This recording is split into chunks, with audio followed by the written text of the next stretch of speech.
샬롬, 한 주 동안 주님의 은혜 가운데 평안하셨습니까?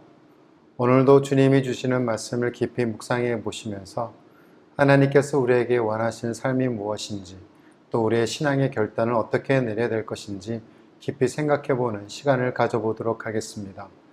오늘 이 아침에 주신 하나님의 말씀은 디모데 후서 4장 7절에서 8절까지의 말씀, 사도행전 20장 24절까지의 말씀입니다.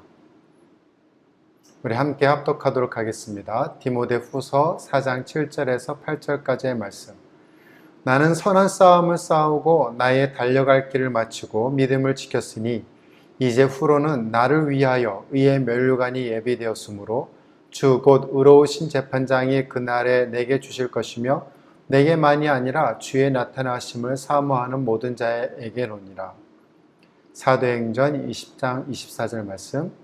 내가 달려갈 길과 주 예수께 받은 사명, 곧 하나님의 은혜의 복음을 증언하는 일을 마치려 하면은 나의 생명조차 조금도 귀한 것으로 여기지 아니하노라.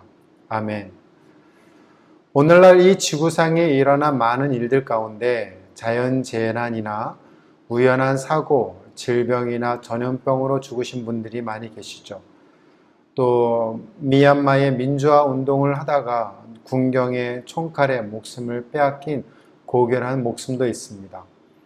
코로나 바이러스로 인해서 팬데믹 상황에서도 많은 이들이 생명을 달리하였죠. 지구온난화로 인한 기후변화 때문에 토네이도와 열대성 폭우, 해수면 증가, 사막화, 폭염 등등 위와 같은 여러 사건과 재해로 인해서 죽임을 당한 분들, 그들이 죽음의 날을 알고 있었을까요? 그 죽음의 날을 준비하면서 의미 있는 삶을 살았을까요? 참 안타까운 소식을 며칠 전에 뉴스를 통해서 보았습니다. 엄마와 딸이 유치원에서 집으로 돌아가는 중에 횡단보도에 위에서 차에 치여 죽은 어머니, 그리고 사랑하는 아내, 또한 의사의 길을 준비하고 있던 아들이 갑자기 차가운 시신으로 가족들 품으로 돌아왔던 사건들, 입양한 부모의 박해와 폭행으로 매일매일 무서움에 떨고 있었던 아이가 여휘고 결국 죽음으로 꽃도 피워보지 못한 유아들, 아침에 웃음으로 아내와 가족들에게 인사를 하고 출근하셨던 사랑하는 남편, 아빠가 산재사고로 갑작스러운 죽음을 당했을 때, 조금이라도 돈을 벌겠다고 작업 현장에서 나간 청년들이 컨테이너에 깔려 또는 지게차에 깔리는 사고로 죽은 일들. 여러분들은 이런 사건 사고들을 TV나 보도자료 등을 보면서 마음이 어떠하셨나요? 무슨 생각을 하셨습니까? 예수님은 이런 사건 사고로부터 저와 여러분들에게 무엇을 원하실까요? 전체 대답은 아니겠지만 누가복음 13장 1절로 5절까지의 말씀에서 우리가 답을 찾을 수 있을 것 같습니다. 사람들이 예수님께 여쭙니다. 빌라도가 사람들을 죽여 그들의 피를 그들의 희생 제물과 디범벅이 되었다는 소식을 전해 듣죠. 예수님은 그들에게 대답하십니다. 2절입니다. 너희는 이 갈릴리 사람들이 이런 고난을 당했다고 해서 다른 갈릴리 사람들보다 더 큰 죄인이라고 생각하느냐? 3절. 그렇지 않다. 내가 너희에게 말한다. 너희도 회개하지 않으면 이와 같이 망할 것이다. 4절입니다. 또 실로암에서 망대가 무너져 치여 죽은 18사람이 예루살렘에 거한 다른 모든 사람보다 죄가 더 있는 줄 아느냐? 5절.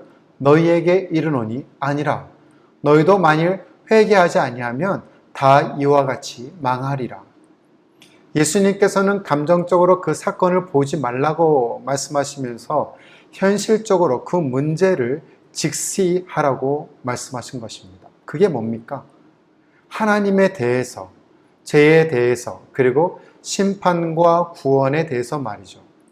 왜냐하면 우리의 생명은 하나님께 속해 있기 때문입니다. 욥이 사랑하는 10명의 자녀들을 한순간에 잃어버렸습니다. 성경은 이렇게 말하고 있습니다. 욥기 1장 20절 21절 말씀. 이르시되 내가 모태에서 알몸으로 나왔으므 또한 알몸이 그리로 돌아가올지라. 주신 이도 여호와시요 거두신 이도 여호와시오니 여호와의 이름이 찬송을 받으실지니이다 하고, 이 모든 일에 욥이 범죄하지 아니하고 하나님을 향하여 원망하지 아니하니라. 주신 이도 여호와여 거두신 이도 여호와여. 그 이후에 12장 10절에 욥이 이렇게 고백해요. 모든 생물의 생명과 모든 사람의 육신의 목숨이 다 그의 손에 있느니라. 또 여러분이 잘 알고 계신 사무엘의 어머니 한나의 이야기입니다. 그녀가 불임이 됐었을 때에 하나님께 소원하고 아들을 임신하게 된 한나, 그리고 출생한 후에 그녀의 소원대로 사무엘이라고 하는 아들을 하나님께 드린 후의 찬송입니다. 사무엘상 2장 6절 말씀. 여호와는 죽이기도 하시고 살리기도 하시며 수월에 내리기도 하시고 거기에서 올리기도 하시는도다. 또한 구약성경 신명기 32장 39절에서는 나 외에는 신이 없도다. 나는 죽이기도 하며 살리기도 하며 상하게도 하며 낫게도 하나니 내 손에서 능히 빼앗을 자가 없도다. 또 마태복음 10장 29절에서 참새 2마리가 한 아사리온에 팔리지 않느냐. 그러나 너희 아버지께서 허락하지 아니하시면 그 하나도 땅에 떨어지지 아니하리라. 하찮은 날 짐승 생명도 창조자이신 하나님께 있음을 보여주는 말씀입니다. 그렇다면 여러분이 소중하게 여기고 있고 가치 있게 꾸미려고 노력하는 여러분의 자신들의 삶은 어떠하십니까? 그 삶을 위해서, 그 생명을 위해서 하나님이 원하시는 삶을 살고 계십니까? 아니면 나의 귀를 즐겁게 하는 많은 선생을 두거나 유일시인이신 하나님 말고 여러분이 멋지게 디자인하고 코디해서 만든 또 하나님을 경배하고 계신 것은 아닌지요? 여러분, 우리의 인생은 안개와 같은 것이고 나그네와 같은 것입니다.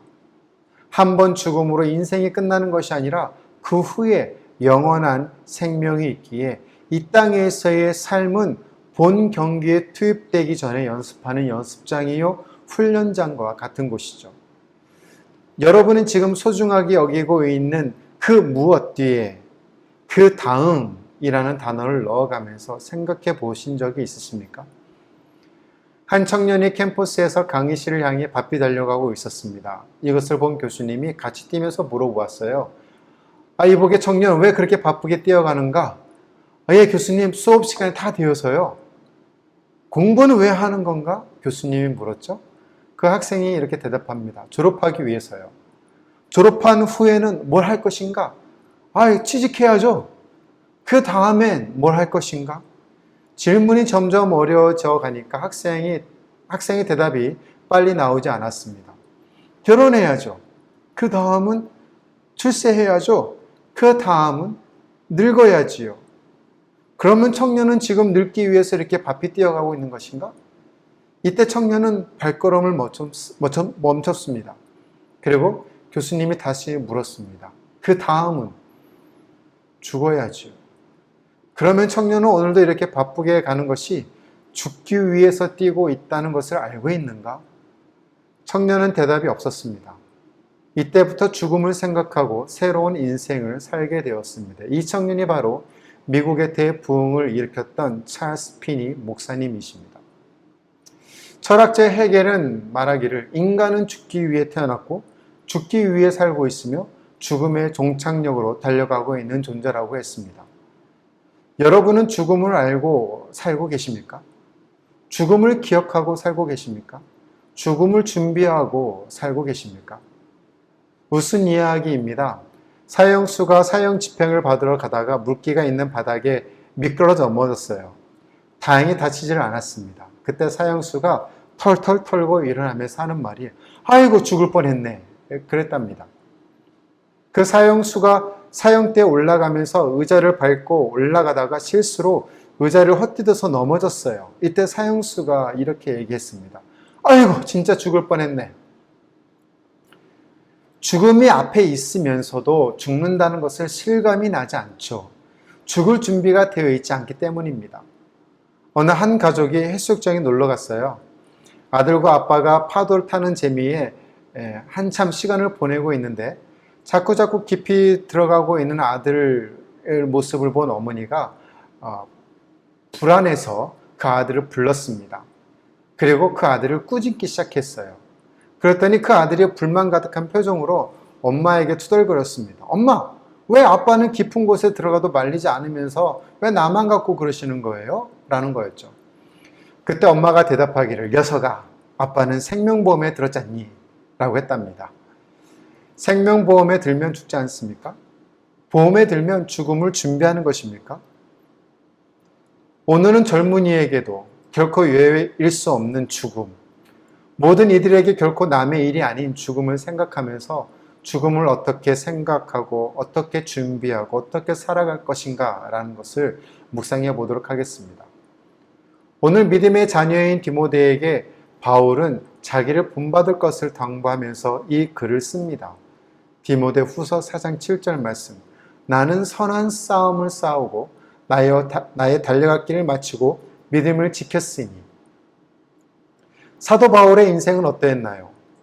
그는 그가 가지고 있는 기본적인 성장 배경과 박학다식한 것을 가지고 멋진 인생, 성공한 율법학자로 사회적 지위와 명예를 얻을 수 있는 사람이었습니다. 그러나 하나님이 그를 사용하시고 그가 발걸음을 옮긴 것은 자신을 위한 삶이 아닌 하나님을 위한 삶을 살았습니다. 그가 고백한 것은 빌립보서 3장 7절에서 9절 상반절에 말하고 있어요. 그러나 무엇이든지 내게 유익하던 것을 내가 그리스도를 위하여 다 해로 여길 뿐더러 또한 모든 것을 해로 여김은 내 주 그리스도 예수를 아는 지식이 가장 고상하기 때문이라. 내가 그를 위하여 모든 것을 잃어버리고 배설물로 여김은 그리스도를 얻고 그 안에서 발견되려 함이니. 그의 인생의 여정은 순탄한 5월의 장밋빛 웨딩마치와 같은 것이 아니었습니다. 예수님의 사도로 이방인의 빛으로 부름을 받은 바울의 선교 사역은 어디를 가든지 무엇을 만나든지 다 형통케 되는 은혜가 있는 것이 아니었어요. 감옥에 갇히기를 수십 번, 40에 하나를 감해서 맞는 형장도 수차례나 되었습니다. 동족들의 위험과 배고픔과 외로움 등 그 인생을 대변하는 것에 동반자였어요. 그런 인생을 살았던 바울이 고백합니다. 내가 선한 싸움을 싸웠다고요. 여기서 선한 싸움은 레슬링이나 권투와 같은 운동 경기를 말할 때 사용되어지는 단어예요. 그 경기가 마치 마라톤과 같은 경기로 보여집니다.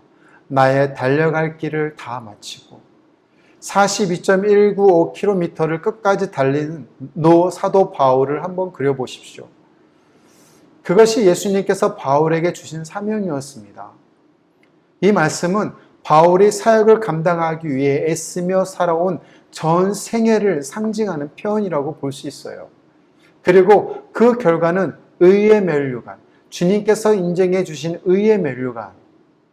가만히 서 있어도 숨을 고르기가 힘든 트랙 위에서 그는 선한 싸움을 싸우며 경주를 포기하지 않고 끝까지 달려가는 사도의 모습을 보시기를 바랍니다. 감옥에 갇혀 언제 죽을지 모를 그의 앞에 의의 면류관을 들고 계신 예수님을 그려보십시오. 그리고 예수님께서 땀 흘리고 지친 사도 바울을 꼭 안아주시면서 수고했다, 사랑한다 라고 말씀하신 것을 그려보십시오. 손수건으로 흘리는 땀방울을 닦아주시면서 먼지 낀 발을 손수 씻겨주시면서 입가에 미소를 머금고 계신 예수님을 그려보십시오. 그러면서 두 눈은 계속 바울을 응시하고 계신 예수님. 이때 육체의 갈증을 해소하는 어떤 스포츠 음료보다, 청량감이 높은 이온 음료보다 주님이 인정하시고 칭찬해 주시는 그 말 한마디, 그것이 우리의 삶을 재평가해 볼 수 있는 평가 기준이 되지 않을까요? 그 어떤 평수가 넓은 아파트보다, 배기량이 좋고 스마트한 자동차보다, 어떤 대학을 졸업했고 무슨 일로 직장을 다니고 있는지가 아닌, 그런데 더 은혜가 되는 것은 이 은혜가 사도 바울에게만 나타나는 것이 아니라는 점입니다. 8절 하반절에 내게만 아니라 주의 나타나심을 사모하는 모든 자에게도니라 라고 말씀하고 있어요. And not only to me, but also to all who have longed for his appearing. 이 은혜를 누가 받는다고 기록되어 있죠? 주의 나타나심을 사모하는 자라고 말씀을 하고 있습니다. 주의 나타나심은 재림을 의미하고 있어요. 재림하신 예수 그리스도, 재림하신 예수님께서 의의 면류관을 자기에게 줄 것이니까 그것을 기다리고 기대하며 있다는 거예요. 그리스도의 재림을 고대하는 모든 자에게 주어질 이 놀라운 은혜. 그러나 죄송하지만 이 은혜를 모두가 다 누리는 것은 아닙니다. 앞절에서도 기록되어 있듯이 선한 싸움을 싸우는 사람들, 달려갈 길을 마치고 믿음을 지킨 자들, 주께서 주실 의의 면류관을 기다리는 흰옷을 입은 주의 자녀들을 말하고 있는 거예요. 그러면 여러분이 지금 재림주이신 주님을 기다리고 계십니까? 다시 질문하죠. 여러분은 의의 면류관을 받을 준비가 되어 계십니까? 짐승은 죽어서 가죽을 남기지만 사람은 죽어서 이름을 남긴다고 합니다. 사람은 죽어서 사람들에게 평가를 받게 되는 것이죠. 그러면 예수님을 믿는 저와 여러분의 삶이 어떠해야 될까요? 그 평가를 중시 여기는 것을 의식해서 사는 삶이 아니라 여러분의 삶을 사명자로 살아가는 것이 중요하다는 말씀입니다.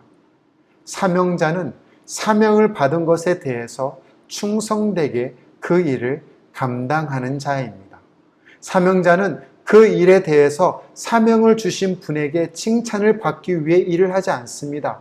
그저 그 일에 묵묵하게 일을 충성스럽게 감당하는 것이죠. 마태복음 24장 45절에서 47절까지의 말씀. 충성되고 지혜 있는 종이 되어 주인에게 그 집 사람들을 맡아 때를 따라 양식을 나눠줄 자가 누구냐? 주인이 올 때에 그 종이 이렇게 하는 것을 보면 그 종이 복이 있으리로다. 내가 진실로 너희에게 이르노니 주인이 그 모든 소유를 그에게 맡기리라. 아멘. 그 일에 사명자의 사견과 견해로 까다롭고 힘든 일이라고 하여도 그 사명을 받은 자는 끝까지 일을 해 나가야 하는 것입니다. 그럴 때 사명을 주신 주님께 인정받는 것이죠. 착하고 충성된 종아. 그런데 아십니까? 저와 여러분은 이미 사명자라는 거예요. 목사나 전도사나 선교사만 사명자가 아닙니다. 그리스도인이라는 것이 바로 사명자라는 말입니다.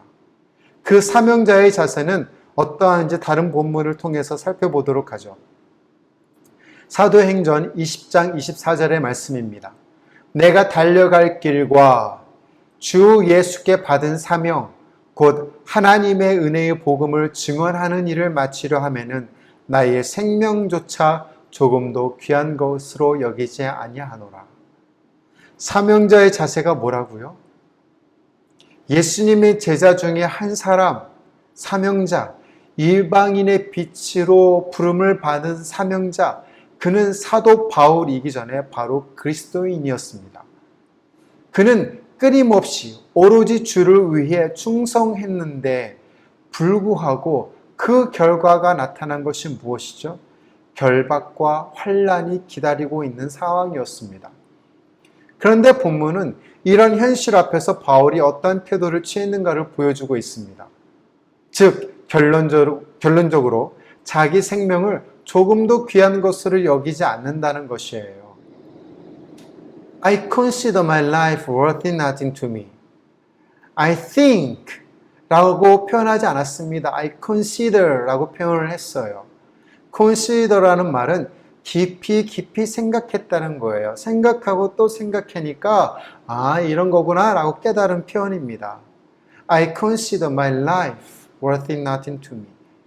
생명이 참으로 귀한 것인데 자기 생명이 자기 것이 아님을 잘 알고 있었기에 이런 표현이 나온 것입니다. I consider my life worth nothing to me. 자기의 생명이 주님께 속해 있다는 사실을 인정한 것이에요. 따라서 생명에 대한 맹목적인 애착에 사로잡히지 않았습니다. 사회적 명예에 사로잡히지 않았습니다. 자기의 삶의 편의와 안락함을 추구하지 않았습니다. 다른 이들에게 영생을 전하는, 복음을 전하는 사명의 기쁨을 누리고 있다고 표현하는 거예요.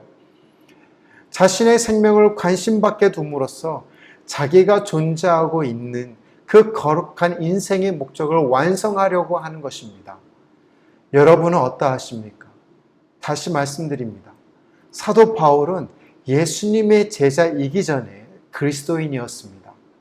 여러분 또한 그리스도인이십니다. 여러분의 인생의 목적이 무엇입니까?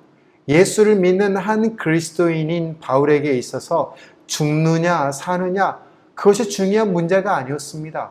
그가 살아있는 유일한 목적, 죽게 받은 사명, 곧 하나님의 은혜의 복음을 증거하는 것을 다 마치는 데 있었습니다. If I may complete the task the Lord Jesus has given me, the task of testifying to the gospel of God's grace. 주님이 여러분에게 각자에게 주신 사명이 있어요. 그 사명을 위해 지금 여러분은 무엇을 어떻게 하고 계십니까? 아니면 인생을 허비하고 계신 것은 아니에요? 존 파이퍼 목사님은 이렇게 말했습니다. 여러분은 세상에서 주님을 위해 많은 것을 알 필요가 없습니다. 여러분은 주님의 일을 위해서 많은 것을 할 필요가 없습니다. 하지만 몇 가지 위대한 것들에 대해서 꼭 알아야 하고 그것들을 위해서 살고 죽기를 각오해야 합니다. 세상을 바꾼 사람들은 많은 것들에 능통한 전문적인 사람들이 아닙니다. 그들은 소수의 위대한 것들의 지배를 받은 사람들입니다. 제 언어로 다시 표현해 보겠습니다. 여러분의 삶이 가치 있기를 바란다면 높은 IQ를 가질 필요가 없습니다. 높은 EQ를 가질 필요가 없습니다. 더군다나 JQ, 잔머리 지수가 높을 필요가 없습니다. 똑똑할 필요도 없고 외모가 뛰어날 필요도 없습니다. 황금수저일 필요도 없습니다. 다만 몇 가지 기본적인 것들, 심플하고 영광스럽고 장엄하고 분명하고 불변한 영원한 것들을 알아야 하고 그리고 그것들에 사로잡히고 생명을 내려놓을 준비가 되어 있어야 합니다. 그러기에 여러분 모든 그리스도인으로서 온 세계에 미치는 영향력을 가져야 하고 영향을 끼쳐야 합니다. 왜냐하면 변화의 능력은 여러분에게 있는 것이 아니라 무엇에 사로잡혀 있는가에 달려 있기 때문입니다. 여러분은 무엇에 사로잡혀 있습니까? 세상적인 물질입니까? 만능주의 사상입니까? 아니면 하나님입니까? 충성된 종은 두 주인을 섬기지 않는다고 하였습니다. 지금 이 순간 가장 슬픈 것 중에 하나, 그리스도인들이 자신의 삶이 이 세상의 변화를 주기 싫어한다는 것이에요. 그저 사람들이 자기를 좋아해 주길 바라고 어쩌면 학교를 좋은 성적으로 졸업하고 나이스한 새로운 직장을 얻은 후 젊은 청년들은 핸섬한 신랑은 아름다운 신부를 얻고 34평의 도심지의 아파트를 사고 스마트한 차를 굴리고 긴 주말과 즐거운 휴일을 가족들과 함께 보내면서 아무 누구에게도 지장을 받지 않는 노년에는 건강하고 윤택한 은퇴 생활을 기쁘게 여기고 편안한 생활을 하면서 지옥에 안 가는 것, 그게 여러분들이 원하는 것 아닙니까? 이 세상의 삶이 영원에 들어갈 수 있는 만한 삶인지 신경을 쓰지 않습니다. 고속도로에서 비극적인 결말을 향해 달려가는 브레이크가 고장난 자동차처럼 말이죠. 이것이 비극입니다. If I had 1,000 lives to give Korea, I should have them all. 만일 나에게 1000개의 목숨이 있다면 나는 그 생명 모두 조선 땅에 바치겠습니다. 이 글은 양화지인의 외국인 선교사 묘지에 있는 루비 캔드릭의 묘비명입니다. 이 여자 싱글 선교사님은 의료 선교를 하기 위해 간호사가 되었죠.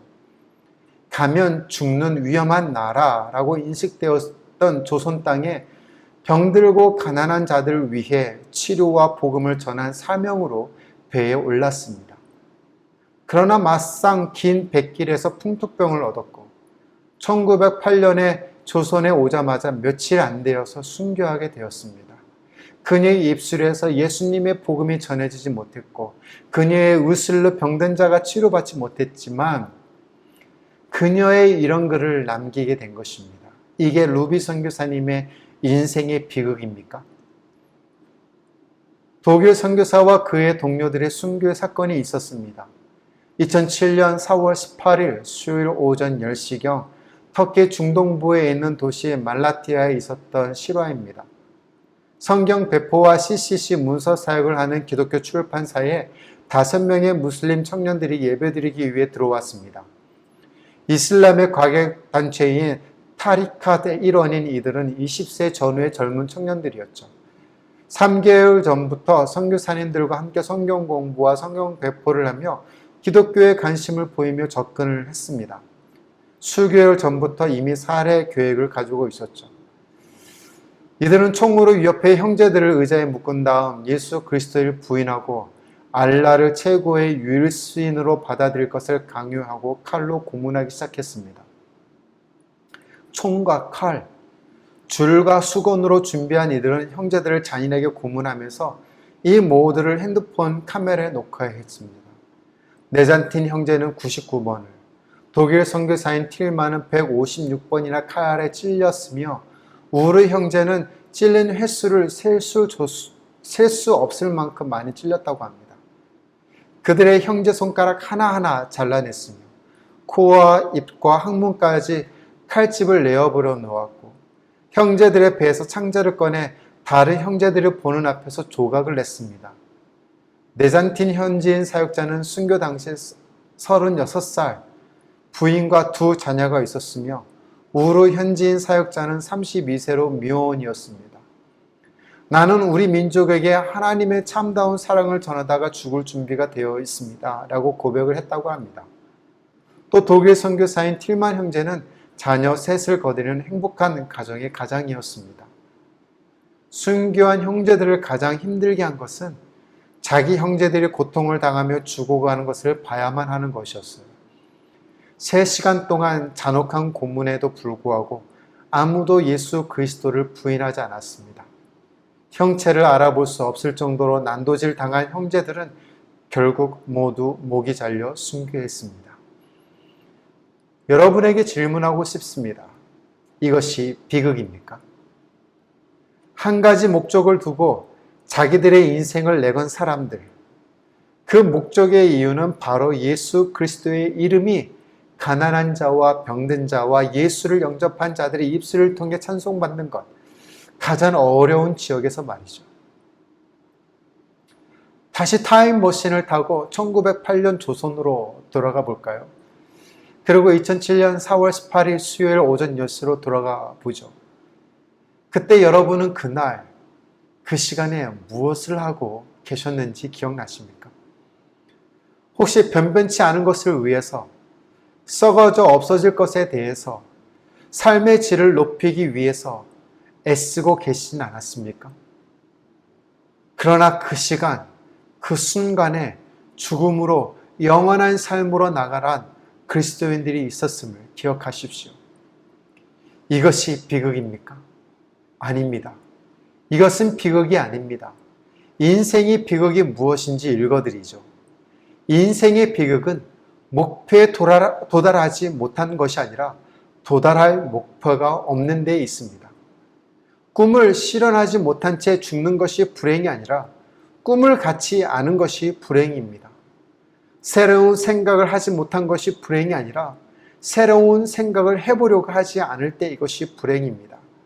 하늘에 있는 별에 이르지 못한 것이 부끄러운 일이 아니라 도달해야 할 별이 없는 것이 부끄러운 일입니다. 결코 실패는 죄가 아니며 바로 목표가 없는 것이 죄악입니다. 이게 비극입니다.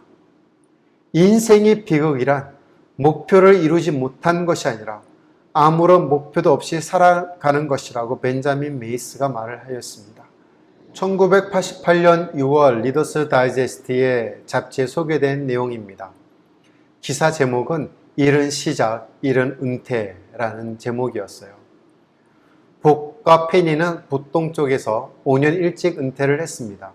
복은 59세였고 페니는 51세였습니다. 그들은 지금 푼다 플로리다에 살며 30피트의 트롤러에서 유람하며 소프트볼을 하고 있습니다. 그리고 조개 껍질을 줍고 있습니다. 이게 비극입니다. 그런데 오늘날 많은 사람들은 이 비극을 위해 몇억 원씩 들여 이 비극을 동경하고 있다는 사실입니다. 제발 제 온 힘을 다해 간청합니다. 그 꿈을 쫓아가지 마십시오.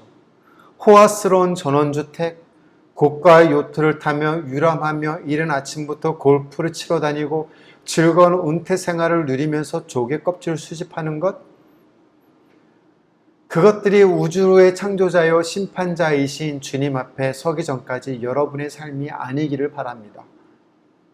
창조주가 여러분이 이 세상에 살아가는 일들에 대해 심판하실 때 이렇게 말하실 겁니까? 오 주님 보십시오. 제가 모은 조개 껍질입니다. 오 주님 보십시오. 저의 요트입니다. 오 주님 저는 이 땅에서 아주 좋은 삶을 살았습니다. 저의 멋진 전원주택입니다. 예수님은 공생의 기간 동안 그렇게 사시지 않으셨어요. 사도 바울도 그렇게 살지 않았습니다. 신앙을 위해 순교의 피를 흘린 많은 그리스도인들은 그런 삶을 살지 않았습니다. 제발 간절히 부탁드립니다. 여러분의 인생을 낭비하지 마십시오. 여러분의 인생을 허비하지 마십시오. 하나님이 주신 단 한 번뿐인 인생 낭비하지 마시기를 바랍니다. 사명자로 부름을 받은 모든 그리스도인들은 주님을 위해서, 그의 나라를 위해서 사셔야 합니다. 마치 자기 생활에 얽매이지 않은 군사와 같이, 법대로 경기하는 선수와 같이, 그리고 수고하여 추수의 기쁨을 누리는 농부와 같은 인생자들이 되시기를 예수님의 이름으로 축원드립니다. 주님 앞에 섰을 때 잘했다, 착하고 충성된 종아, 주님의 사랑의 품에 안기는 그런 날이 오시기를, 또 그런 삶을 사시기를 예수님의 이름으로 다시 한번 축원드립니다.